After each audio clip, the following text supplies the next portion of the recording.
پٹیالہ کے تاریخی مقام بھٹنڈا میں پیدا ہونے والے متین الرحمان کی عمر قیام پاکستان کے وقت 7 برس تھی۔ ان کے والد میونسپلٹی میں سینیٹری انسپیکٹر تھے۔ محلہ کھٹیکا میں چند گھر سکھوں کے، 2-4 ہندوؤں کے اور باقی مسلمانوں کے تھے۔ اسی وجہ سے اس محلے کو مسلمانوں کا محلہ سمجھا جاتا تھا۔ اگست کا مہینہ گرم تو تھا، لیکن اس بار عید کا موسم ذرا عجیب سا تھا۔ جیسے جیسے عید کا دن قریب آ رہا تھا، گلی میں نعروں کا مقابلہ بڑھ رہا تھا۔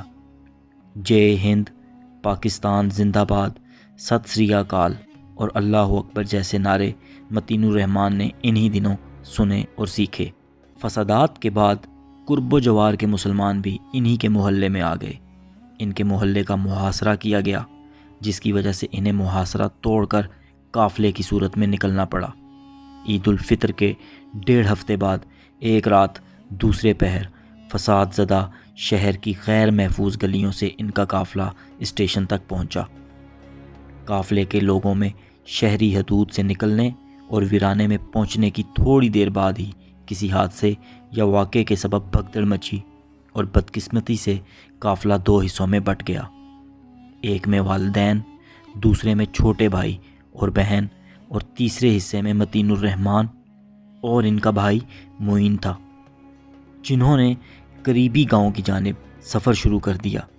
اب قافلے کی کوئی ترتیب اور حفاظتی اقدامات نہ تھے۔ مردوں کی تعداد کم ہونے کے ساتھ ساتھ نہتے بھی تھے۔ رات کی تاریکی بڑھ رہی تھی۔ غیر ہموار سا میدانی راستہ، جگہ جگہ جھاڑیاں کٹی ہوئی تھیں اور کٹے ہوئے سرکنڈوں کے گٹھے تھے۔ سرکنڈوں کے درمیان سے گزرنا دشوار تھا، کیونکہ ہاتھوں اور چہروں پر خراشیں آ رہی تھیں۔ اچانک ایک موٹر کی آواز سنی، جس سے قافلے میں بھگدڑ مچ گئی۔ لوگ افراتفری میں جھاڑیوں کے اندر کود کر چھپنے لگے۔ سلطان چاچا، محلے دار، نے لڑکوں متین، معین اور چاچا کا بیٹا امین اللہ کو زمین پر لٹا کر سرکنڈوں کے گٹھے بکھیر دیے۔ جب موٹر کی آواز غائب ہوئی، لڑکوں کو نکالا گیا تو سرکنڈوں کی چھال کی پھانسوں سے جسم کے کھلے حصوں پر خراشیں آ چکی تھیں اور کہیں کہیں سے خون رس رہا تھا۔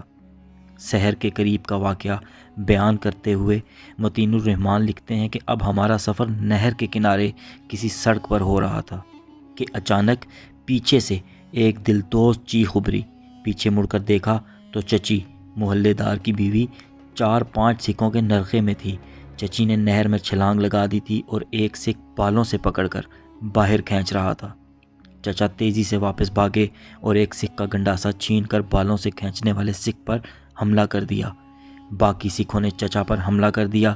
قافلے کے کچھ لوگ چچا کی مدد کے لیے آگے بڑھے اور دو بدو لڑائی ہوئی۔ قافلے میں بھگدڑ کی کیفیت پیدا ہو چکی تھی۔ صبح کا اجالا پھیلنے پر قافلے کا سفر از 9 شروع ہوا، لیکن اس میں مجھے نہ چچا دکھائی دیے اور نہ چچی۔ سورج چڑھ آیا تو غالباً وہ گاؤں دکھائی دیا جو منزل تھی۔ گاؤں میں داخل ہونے والی گلی کے قریب پہنچے تو جائے ماندن نہ پائے رفتن والی کیفیت سے دوچار ہوئے۔ گلی میں ننگی پنڈلیوں تک پیلے رنگ کے چغوں میں ملبوس اکالی سکھوں کا جتھا برآمد ہوا، جن کے ہاتھوں میں خون آلود تلواریں تھیں۔ کپڑوں اور ہاتھوں پر خون کے دھبے لیے وہ ست سری اکال اور دوسرے نعرے لگا رہے تھے۔ ڈرے سہمے بچے کچے قافلے کو گھیرے میں لے کر گاؤں سے کچھ دور ہٹایا گیا۔ اکالیوں میں ایک سکھ ڈھول پیٹ رہا تھا، کبھی کبھی شنکھ بجایا جاتا۔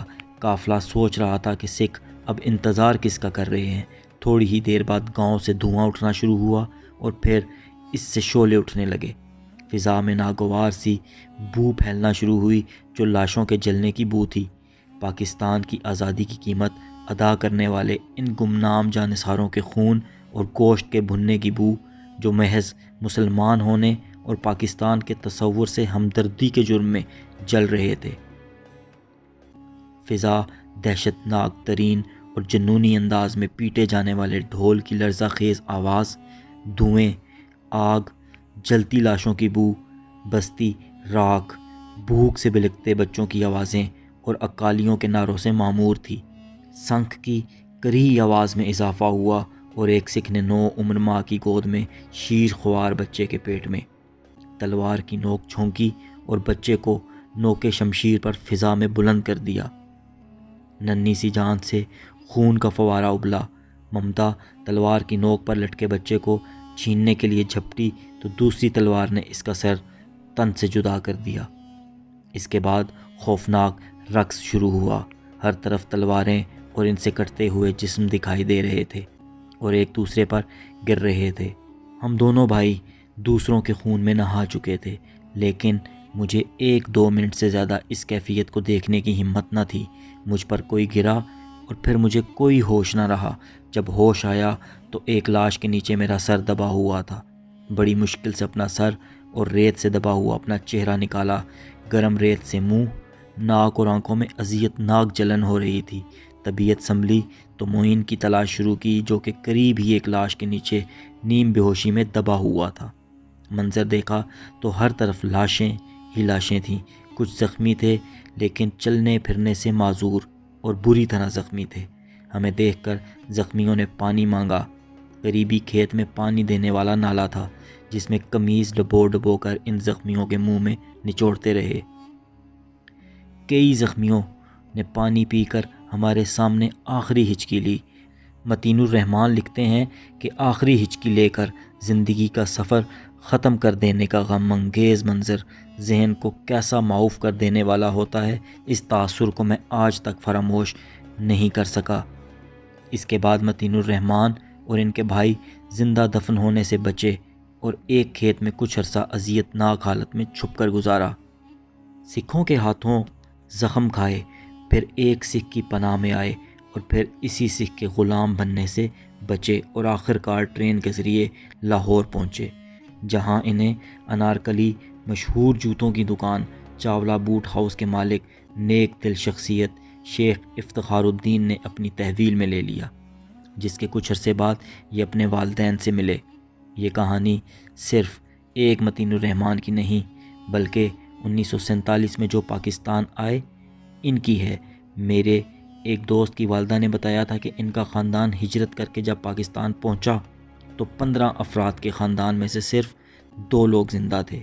قیام پاکستان کے وقت جو ظلم و ستم مسلمانوں پر ہوا، آج بھی وہ لوگ محسوس کر کے آہیں بھرتے ہیں، جن کے سامنے ماؤں اور بہنوں کی عظمتوں کا جنازہ نکلا۔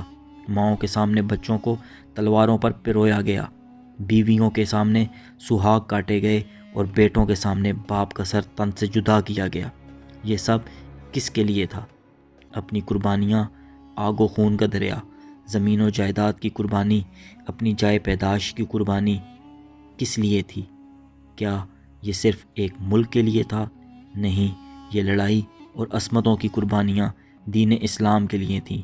1947 سے لے کر اگست 2023 تک کا سفر ماضی بن چکا، لیکن پاکستانی قوم کو اپنے ماضی کو یاد رکھتے ہوئے اپنی آنے والی نسلوں کا مستقبل اسلام کے مطابق محفوظ اور روشن بنانا ہے۔